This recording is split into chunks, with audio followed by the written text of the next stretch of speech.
अस्सलाम वालेकुम, मैं हूं सबा आज़मी और आप देख रहे हैं इबरत डिजिटल नेटवर्क। नाज़रीन, सबसे पहले तो हम बात कर लेते हैं पाकिस्तान टेलीविज़न की सीनियर तरीन अदाकारा आयशा खान के हवाले से, जो 2 दिन कबल उनकी इत्तला मिली है इंतकाल की।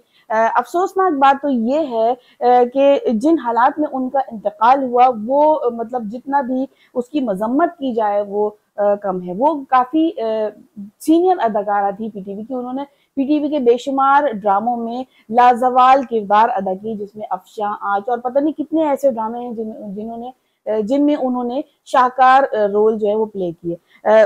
8 दिन कबल उनका इंतकाल हो चुका था और उनके बच्चे हैं, मगर वो अपने फ्लैट में अकेली रहती थी। हुआ कुछ यूं था कि इलाके में ताफुन फैली। लोगों को शक हुआ कि इस फ्लैट में कोई मतलब इस तरह के हालात है कि कोई मतलब मर गया है। पुलिस को जब इत्तला दी गई और फिर उसके अलावा आयशा खान के कोई रिलेटिव हैं उनको भी इत्तला दी गई, उनकी मौजूदगी में ताला तोड़ा गया। तो 8 रोज कभी पुरानी जो लाश थी वो मिली, तो पता चला कि वो पाकिस्तान की सीनियर अदाकारा आयशा खान की थी। बात यह है कि उनकी औलाद थी, लेकिन वो किन हालात में उनका इंतकाल हुआ ये इंतहाई अफसोसनाक है। उन्होंने बहुत सारे पाकिस्तान के ड्रामों में काम किया, लोग उनसे बहुत प्यार करते थे। औलाद की मौजूदगी में एक तो वो अकेली रह रही थी, दूसरा ये कि पैसा भी ज़ाहिर है उनके पास होगा। तो कहने का मकसद सिर्फ इतना है कि इस पैसे के लिए जो हमारे अवाम है, लोग हैं, इंसान हैं, वो पैसे के पीछे जो है वो इस तरह रेस में लगे हुए हैं, एक दूसरे की टांग खींच रहे हैं, रेस में लगे हुए हैं, किसी को अपनी आखिरत की कोई परवाह नहीं। लेकिन यहाँ पर अल्लाह ताला ये दिखाता है कि देखो इंसान की औकात ये है, पैसा जो है वो किसी के काम नहीं आता, इसके बावजूद लोग पैसे के पीछे भाग रहे हैं। असल बात यह है कि आप अपने अमाल को बेहतर करें, अपने जो अमल हैं उनको आप बेहतर करेंगे, तो फिर आपकी आगे की जो अबदी ज़िंदगी है उसमें आपको कामयाबी मिलेगी। अल्लाह ताला ने ये दिखाया है कि इंसान की औकात ये है। बहरहाल आयशा खान जो है वो काफ़ी सीनियर थी, बहुत अच्छी अदाकारा थी। अल्लाह ताला उनके दर्जात बुलंद करे और उनकी जो आगे की मंजिलें हैं उनको आसान करे। अब आइए बात कर लेते हैं इसराइल और ईरान के जो गुज़िश्ता हमले हुए हैं उस हवाले से।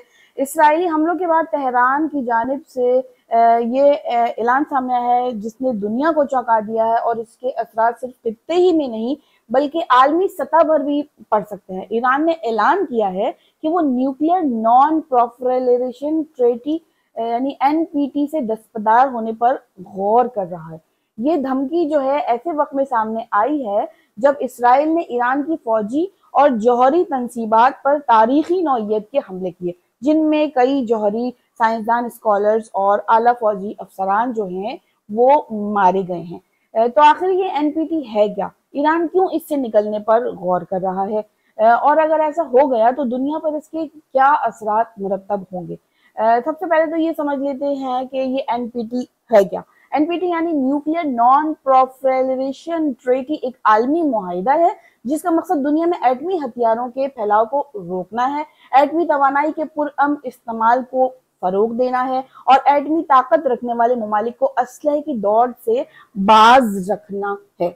ये मुआहिदा जो है वो 1968 में दस्तखत के लिए खोला गया था और 1970 में इसको नाफिज किया गया था। अमेरिका, बरतानिया और सोवियत यूनियन जो मौजूदा रूस है इनकी इस वहाँ पर इब्तिदा की गई थी। इस मुआहिदे के मुताबिक जो ममालिक एटमी ताकत रखते हैं वो गैर एटमी ममालिक को एटमी हथियार मुंतकिल नहीं करेंगे, गैर एटमी ममालिक एटमी हथियार हासिल करने की कोशिश नहीं करेंगे।